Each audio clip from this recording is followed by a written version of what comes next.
Bracket round 2, and the loser, of course, all done and dusted. Smokes. Only one, actually. Mudgolem's going to smoke out of their base, while Live to Win. I saw them a couple of times go for the 5-man smokes to try and get a bit of information early on. Just dropping the good luck, have fun. And Immersion. And Immersion, gone. Earth Spirit rolls in, misses. Where's the follow-up? They don't have the Split Earth landing, but they've got the Enchant Slow.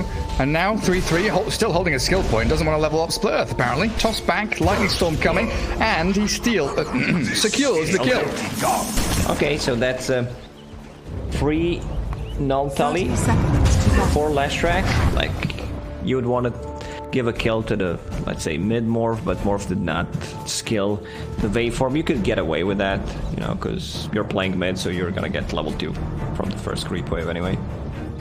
True. And Slark in a pretty forward position. Dream looking to try and steal one of the bounty runes potentially, but Milan and 3-3 have already made their way over there pretty quickly. Skitter and Fat are going to get one up top. So, 2 for 2. Out's coming. Well, 3 for 1, actually. Milan does get forced away to his tier 1, but very good start there for Mudgolems. 3 bounty runes and the first blood. And it's a good start for this bottom lane in particular, the one that you said you wanted to be paying attention to. Like 3-3 having the first blood and the bounty runes going into his pockets. Really nice for his double null start. Yeah, it's so much damage, and not just about damage, it's also about mana regeneration, which this hero really needs if you want to be constantly spamming the spells. You use Lightning Storm, you still don't get the last hit. That kind of feels bad. Should be able to secure the range creep with it though, which he does. So Milan 3-3 down there, Seneko and Dream trying to face off against them. In that mid lane, Supreme against FN. Yeah. Morphling against Invoker. Already being chipped away at by tornadoes and soon to be cold snaps and EMPs. But both of these heroes, they feel unkillable. Especially when Morphling hits level 3. Yeah, I don't think we're gonna see a kill. Supreme should always be able to get the morph off, even though he's a hero that loves to play on low HP, so you can get surprised by Tornado. It's still very low damage. Milan chasing 2 couriers down bottom, and Seneko wants a high five, but he's not getting it. And that 1v1 does leave the Slark alone against the Leshrac, which is not really where he wants to be. Seneko going to try and drag that wave back a little bit, get a pull across, but Milan blocks him, stops him in his tracks. Now with a bit of calm down there, we can look up towards top. Tide facing off against Skitter and Fata on that Sven and Enchantress. All Day's going to get stunned up now, though. That Harpy was spamming out lightning on him, and, well, he's under tower, so he's fine. While Immersion's Tiny can come and soak up a few of the CS and experience. Yeah, he's only level 1. If he's level 2, they might go for a toss-back play under the tower. So, once again, we might see, like, a very slow laning stage with only a couple of kills. It definitely feels that way. Fata, interesting. I think he was trying to pull but missed out on it. Immersion just rolling around with his taunt. Pretty hard here for Fata to get a good position and find some good pulls. Tiny with the boots, always going to be able to catch up to you. So fast in the way to stack. Oh, down bottom. Dream, yet again dropping a little bit low on the old HP. Spammed out by the lightnings, but Seneco's there with a salve. Still, it's a lot of harassment. Like, they can get a kill for Live to Win. Slark is already level 3, so he has a Pounce and has a Dark Pact. Seneko using Purification to try to get a last hit, doesn't get it. It's super costly, 80 mana. It's not like you have unlimited mana on this hero. Needs to pop the Clarity. Yeah, you've only got like 3.5 heals. Can't do too much with that. Wow. Leshrac really wants to dominate the lane. Triple null. Wow. Congratis, you can buy Null Talus. Not in the mid lane though. Does keep spamming out that lightning storm. It's getting annoying for Dream. And again, a roll from Milan, stopping Seneko from doing any more pulls. So they're keeping the lane kind of where they want it. Pushing onto that tower and making sure that Dream has to fight for every CS. While up towards top, they do have the chain stuns on all day. Stormhammer into the Centaur, but Tiny, the immersion man, comes in. Good avalanche and the toss back and the final impetus shot, not enough to find Afterlife. So he salves and he's got that Ring of Regen ticking too. And you're right, looks like it's going to go for the pipe. Ring of Health is queued up, so... might be Meteor Hammer. He might still swap things around. Something that Tide Hunters love to rush. This casual Ring of Regen is just for the lane. Oh, he's getting very close to that. 20 gold. Can they kill him? Nah, they don't have enough damage. Oh, they're gone. And then bottom lane, Milan diving under tower. Dream. I'm not going to be able to follow through on anything. And 3-3 with the clarity going. 2-0-2 build for him. Really is making Dream's life a living hell. But got raindrops on the Slug, so he's at least able to mitigate some of the damage coming his way. Pinging out on the Slug, trying to force him to pounce or something. What happened? Up top. Again, a stun landing, immersion. Once more, just avalanche and trying to run away, but Skitter's popped the war cry and sprinting forward, trying to spill the blood of Tiny. Does get the second kill of the game up for them. And Fata will get that bounty rune, so that's 1, 2, 3. Wow, I think they picked up 6 out of 8 bounties. Yeah, they did. Yeah, that's 3 and 3. And how's that mid lane? Not peeked in there for a while. Invoker 29 and 11. Morphling at 20 and 10. Bit of a backstab though. And FN's Courier sniped away. And FN does have that urn. It would be nice to get some charges on it. Kind of difficult from the mid lane. Supreme just keeps waveforming into the creep wave, shoving it out, then he can fall back. Farm up some jungle camps. As the top rune spawn, guarded by Fanta. DD for Morphling now. That's a wonderful We'll refill grab. the bottle, and I mean, it can still get dispelled by Invoker, so not that big of a deal. And yeah, Tidehunter will go for the Meteor Hammer instead, just some more tower damage. They're a bit limited on stuns and the setup for it. Like, the best they have is Tornado. 3-3. Toss back into tower, and there's FN's rotation. He wants the urn charges, and he'll find one here by slaying Leshrac. Killed off under that tier 1. Nice little move from 4 different heroes. Then Seneko comes into mid. Try and soak up some of the experience that's been left for him by the Invoker. Supreme, with the help of Milan, trying to chase Seneko, but even with just a Windlace, he's able to actually skip away. 2 seconds till Tornado impedes up. FN thinking about going for it, getting a few whacks of the DD Morphling though. And then up at top, Afterlife.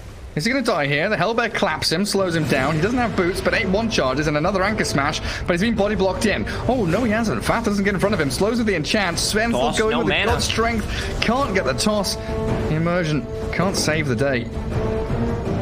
Invoker did not have a TP ready. If he has a TP, that's easy 2 kills. With the Tornado and the already earned charge, yeah, I mean, they're still gonna get the kill.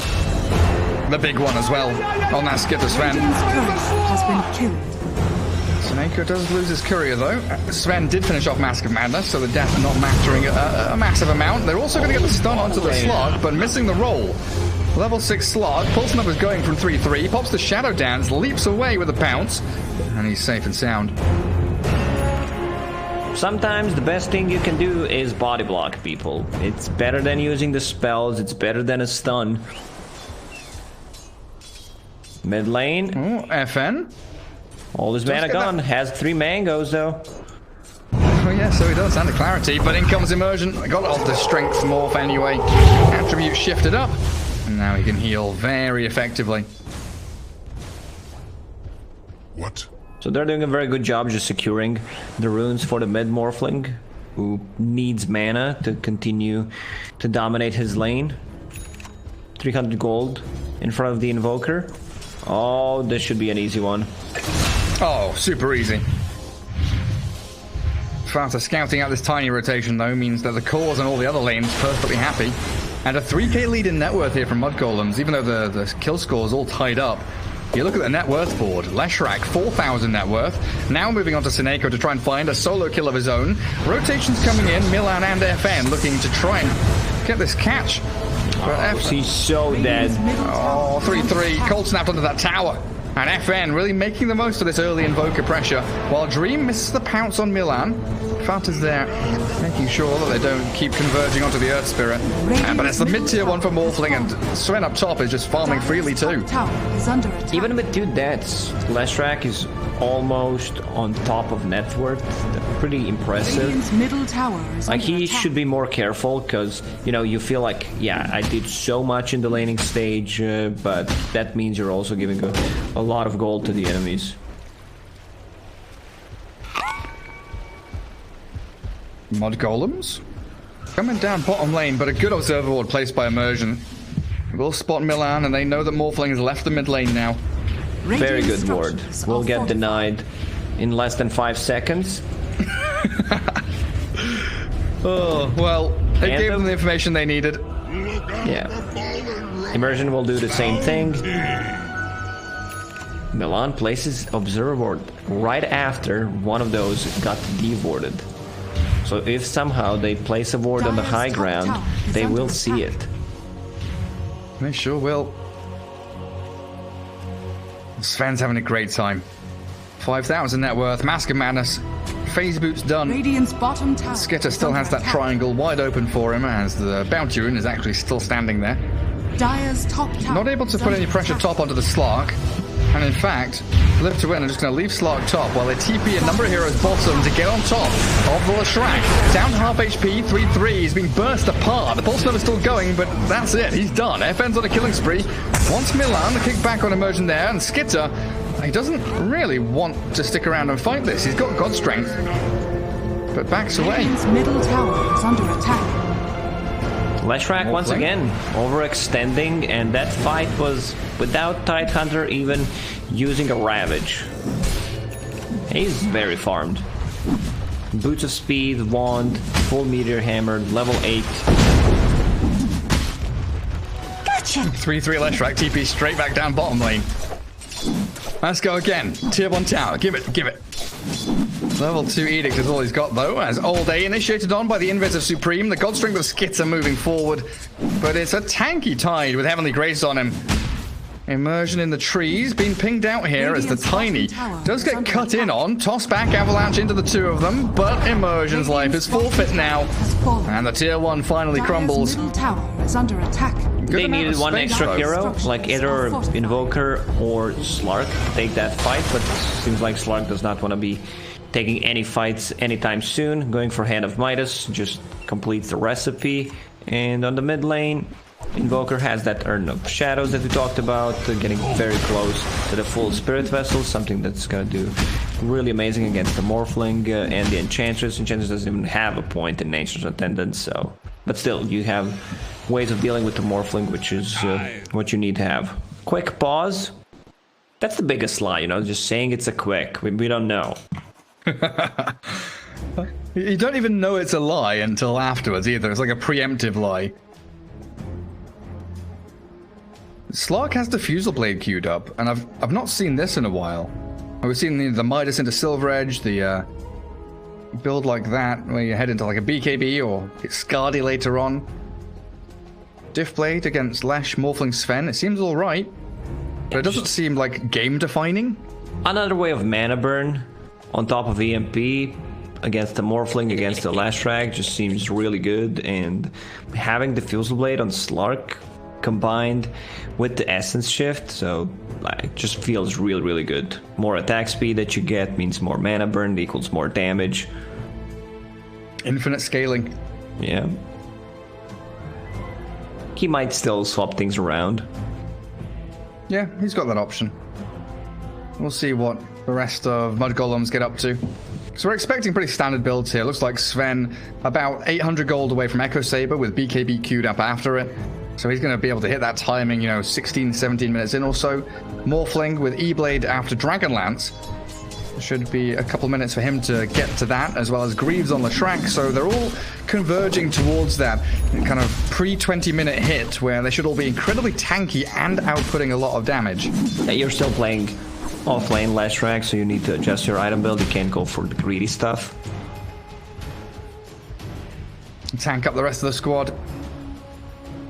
Be that beefy boy as he smokes up with Sven and the Morphling. Swinging up towards the Slark up top. Milan's toying with him here, throwing the high fives. I think Dream knows something's up, though. 3-3 leading the charge. Sentries down. They give up their position. Slark had already retreated far enough away. Look at this. They're inside the pit with this maneuver, you know, showing the Slark. They know where he is. Double damage Morphling with the Sven, who doesn't even have ulti. They take it down so quickly. 13-minute Roshan. Now a 5k net worth lead. Tide getting a Meteor Hammer hit onto the mid-tier 1. Slowed up by Fata, Skitter, and Milan rolling in. Good initiation, kick back the Tide into the EMP. They won't want to fight there. Fata gets burnt of all his mana, and Milan with a 4-man magnetize, forcing the Ravage. It's a good play by Old Afterlife. Milan rolls back in, and a Deafening Blast pushes them out. Milan, the one casualty of war so far, is they can't even kill the Tide Hunter. The rest of Live to Win on this high ground. The Avalanche Toss does catch them out, but no kills yet. As Skitter and Supreme focusing immersion, but wanting to run away. They don't have the Aegis on Sven. He's the one that's going to die here to the cold snap and the right clicks of FN. Finally, the Guardian Angel from the Radiant comes through. And immersion. No mana, can't toss. Will just Avalanche Fata, and the Gush with the right clicks. Finish him off with a Tornado. FN with a double kill. That's straight out of Roshan and straight into feeding. That was such a sick Ravage. He caught Morphling after the waveform and 2 other targets. Where was Lash in that fight? Nowhere to be seen. He was top lane, wasn't he? Like, they need Leshrac. He is the damage. This is actually the first target they want to take out. For Live to Win, of course. Yeah, all that early game damage. It's still a 4k gold lead for Mudgolems, even after losing that fight. And they do have Aegis still on Morphling. They didn't lose it straight away. So a silver lining for them. But really great for FN Invoker in particular. Now top of the net worth of his team, Midas queued up. Did finish off that Spirit Vessel like you mentioned. So ways of handling the Morphling. Rolling towards mid, not connecting. They silence the Invoker. They can't catch him when he goes to walks out of there though. And Dust from Milan not connecting means that Dream and Old Afterlife all going to run away. So I had to check the item build on Supreme when they played against the Alliance the other day. Same combination, Morphling plus Earth Spirit, something that the OG showed the full potential of it. He didn't even get the Aghanim Scepter. Maybe he doesn't know how to play Earth Spirit. Your fish food. He doesn't want to go for the double Earth Spirit plays. Yeah. So we just go with the standard build, you know, like the Dragonlance, and then getting E-Blade just for extra stats, cheap damage. Try and hit that timing a bit earlier on. When I say cheap damage, I mean Dragonlance, I don't mean E-Blade, because that's not really cheap. Dire's bottom tower is under attack. Sure isn't. Radiant's top tower is under attack. Easy tower top though for him. Radiant's top tower. TPing down bottom as they want to set up another fight, but again it's into the Ravage. A good roll from Milan. 2-man silence into the kick. Magnetoids catches the 2 supports, but the Heavenly Grace from that Omni Knight keeps him safe until the Stormhammer lands. He's still pretty tanky though, and another hit from Morphling's required. Look at where Afterlife is. He's deep, yeah, and they've got Tornado. It slows them down, but they've still got Reveal, the sentry. They catch him. They did not want to take that fight. Slark was not close, and he just wants to farm his Diffusal Blade before he starts joining the team fight. So I think FN should have just bailed. Like, okay, you're gonna kill our position 5. We're more than fine with that. Oh, and then more than 5 heroes are really struggling with getting the levels. Same goes for Tiny. 2 times in a row. Like, not the ideal timing on a Blink Dagger. Like 2, 3, 4 months ago, we could have seen Tiny with, you know, 11, 12 minutes Blink Daggers. Radiant structures are fortified. That was when people were really exploiting all the wave drag backs, and position 4s were getting a lot of farm. Dire's bottom tower is under attack. And now there's quite a bit of greediness here. Structures are because from Radiant's side, Tiny would like to be in the top lane farming, but Dream is soaking up all of that. Invoker and Tide are elsewhere on the map taking farms, so not really a spot. Yeah, if Tiny was a real player, he would just use the avatars on the lane, and it's exactly what he's gonna do. Waiting for toss, does not want to consume too much mana. Getting very close, 300 gold away. Afterlife still in the same spot. He is. Oh, Centaur Stomp. It was very, very close. Cooldown for like 0.1 seconds. When I clicked on it, it was just ready. Yeah. It was incredibly tight there for the Centaur Stomp to come. Aegis reclaimed in, like 10 seconds. Oh, these are some free stacks. And there's 10 seconds left on Aegis. Can they time it? Oh, it looks like he's going to be okay. Oh, are they going to try and finish him off before it happens? He knows. It is super close. The DD picked up by Milan, and they were trying to catch him with the tornado all the way in the back, but Aegis going to heal up the Morphling. Under attack. High ground vision now from Milan, spots out the Slark. Yeah, Dream, such a big wanting to play forward there. And I do see that Milan Earth Spirit. Dream going to try and pounce away. 3-3's arrived with Fata, Supreme, everybody. 5v5 in the mid lane. It's still very hard for Slark to go in, like even with the talent, 9 strength, Pupil's Gift, so makes him a lot tankier. And I see SNY being queued up by him, which is okay. I think the tankiness here is gonna win them the game. Like, if he gets SNY into BKB or into Scotty, I think that's a really good build, because you have ton of armor, ton of stats, and then you can be that guy that goes in and out multiple times. Live to win. Smoking across the map, and they are going to collide with Skitter's Sven. They saw him. They know he's there. They pinged it out, but they want to move in instead towards the Morphling. But Supreme waveforms out. Milan rolls away. They still have the pounce in from Dream. Silence on the whole day. They do have Ravage coming. If only you could close the gap on them. But the delay tactics from Mudgolems hold the slot back, forcing out yet another Heavenly Grace. It's such a tough game for Morph. Like, they are feeding him Mangoes, Guardian Greaves to replenish the mana. I don't see where their mango tree is. Pretty sure not. I was just about to ask you, like, when you said feeding him mangoes, I looked back in the base, there's nothing there. Oh, they've caught FN. Roll just about connecting, kicking it back into the waiting arms of Morphling, but Slark here with an Omni Knight to save them up. Dreams in deep, and the Avalanche toss. Good amount of burst damage, but no finishing blow just yet. They've got the Heavenly Grace, but the Guardian Angel comes too late, and the magic damage burst from the Morphling finds FN. Dream, Midas is down the Centaur, and losing immersion as well, though, as Afterlife maybe trying to think about holding this high ground, but they're TPing out. They don't want to fight. Dream can pounce to the low ground, but he's being clapped by the Stormhammer, and he's got no real way of surviving this now. Heavenly Grace there from Suneko, but he's been burst down by the Pulse Nova. 3-3 gets a double kill, and Suneko, no mana for TP, grabs a bounty rune, but surely he's going to get found on his way out. That fight was such nicely done by Mudgolems, where they isolate the Invoker.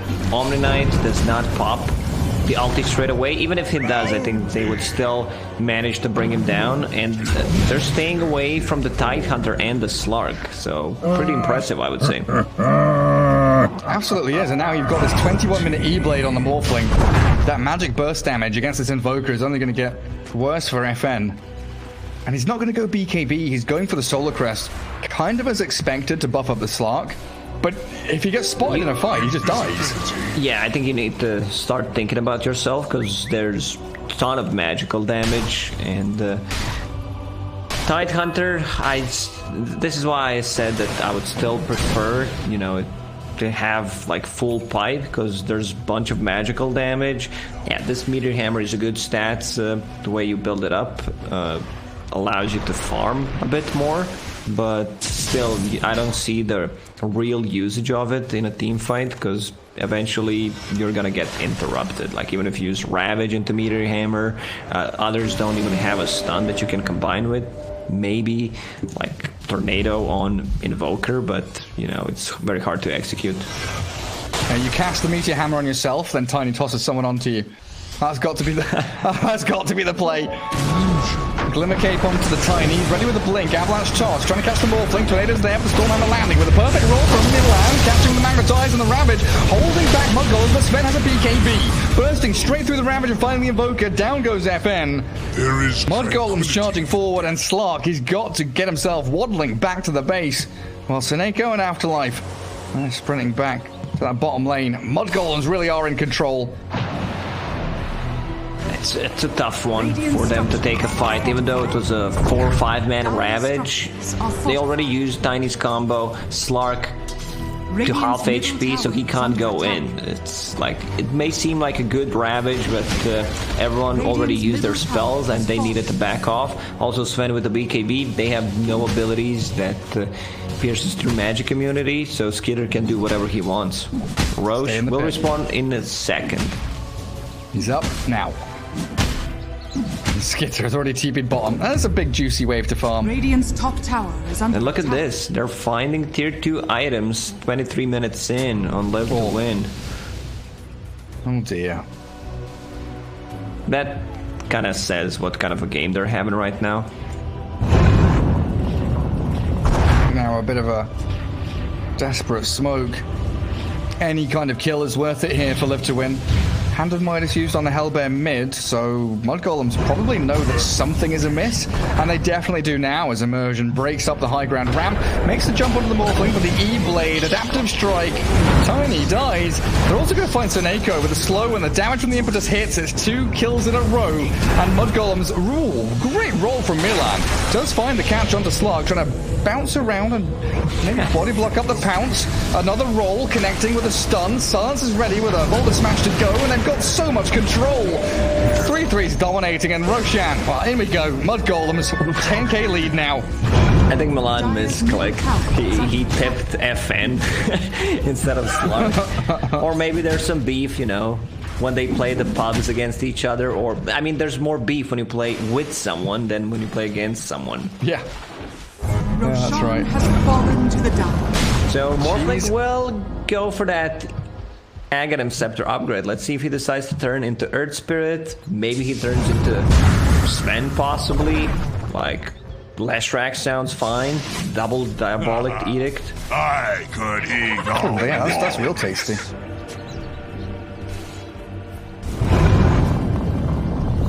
I'm just rolling around wherever he wants to. It always feels so good when on an Earth Spirit you can just go Tranquil's Urn, Wand, BKB. First big item, BKB. Who's being adaptive struck? Oh, it's the Tiny. Oh, it was the Tiny. 404 and the amount of gold that Supreme will get from it. All right, Tiny. don't look, Gary. Try to guess. What Okay, I'm looking in the bought. database. What did 33 buy? So he had Greaves. Yeah, and the next item is Dagon. Attack. no. Close. Oh, that's the second time he bought this on his Void Spirit as well, didn't he? Yes, he Radiant's did, top but tower. that game was kind of over already. What have 2 games in a row. What's that item called again? Well, what did you call it? The Sag and the Kappa and Sag? Kappa and Sag. Radiant's top Well, tower it tanks is him up, under gives him attack. a nice bit of extra heal. And of course, that magic amp. Radiant's top Tier 3 tower down, has fallen. Live to Win. They've got to mount a defense. There's no way they can just give 3 lanes of barracks here to Mudgolems, because this game would end tossing the Morphling into the midst of them. Aegis still in hand, and they've got the adaptive strength. In comes the Ravage. It's on to play with them, but the damage is lacking. They just don't have anyone to pump forward that damage they need. Leshrac's tanky. Morphling's still alive with Essence there's Ring. the combo. Sven's holding the BKB. The Meteor Hammer lands, sure, but they've lost their lane of Rax. Milan dies. The Meteor taking 3-3 low, but not doing anything to finish him off. Now the Guardian Angel comes. Okay, you They're pick yourselves running away all with alive. Guardian Angel. They need to go back in. Mudgolems is running back. They've taken down the Rax and the blow up onto Dream. Half HP, waveform back by Supreme. In comes the Stormhammer. Immersion can't get any combos onto anyone. And Live to Win. They'll find 3-3 here, or will they? The Cheese into the Split Earth, and Dream dead to the Impetus hit. Supreme's the one to get the final touch. No buybacks here on Tide or Slark. They've got 3-3 under the tier 4s. The Definite Blast kills them off with a Dire taking the claim. But Tiny now. Oh, Morphling. Very low on HP, but yeah, still has the Aegis of the Immortal. Seneko way forward upon, and Godlike now, Supreme Morphling. Really running the show. Glimmer Cape there. Trying to morph into strength. He'll succeed. They did not manage to kill Morphling a single time. I think they're a bit disconnected who, you know, when they should go in or not. Like, there's this Guardian Angel, and then one starts to just run back while Slark is full HP, full mana. And there's also no real item progression on Slark. It's been a while since he got a new item. Like, with the Diffusal Blade, just got the casual Sag. Gotcha. Oh, we're seeing this a decent amount, aren't we? Status resistance, HP regen with your Shadow Dance is pretty cool. Tanking up with the strength. Needs that BKB desperately, though. Dire Vision all around that top lane sees perfectly what Live to Win are doing. So Mudgolem's converging onto the bottom tier 2. Still, what, a minute and a half on Aegis. Sven, BKB, 8-second duration with God Strength level 3. The shared Tango, because why not? 30 minutes in, shared Tango for Sven, you know? He's chill. Nah, he's just keeping that, you know, in case something happens, he needs to cut down a certain tree. Radiant's bottom tower has for the juke purposes. Yeah, Fata's like, here you go, buddy. You can use this, I don't need it. Looks like they're ready to go high ground again. Smoking up behind Supreme, who is in Earth Spirit mode. Arcane Rune as well. Spirit. Oh, here we go. Milan, Supreme, in we go. Double roll. Down goes Seneko. Beautiful initiation and execution from Mudgolem. One by one. Live to Win will all come crumbling down as FN gets into the Ghost Walk behind his tier 4s. And Old Afterlife does get a decent Ravage, but they just can't finish anybody off.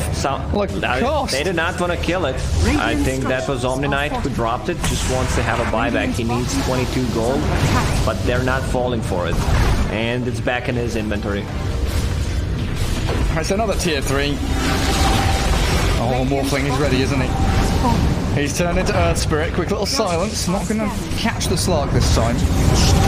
God Strength for another 5 seconds or so, but there's the double roll. Great long-range initiation. FN's blown up with no buyback. That is it. Surely Live to Win. Down 3 heroes. Slark and Tiny left to their own devices to try and hold on to what remnants of their base are left by Mudgolems. There's only going to be scraps and crumbs and bits of dust as Seneko calls GG and taps out. Best of 3. 2-1 victory for Mudgolems.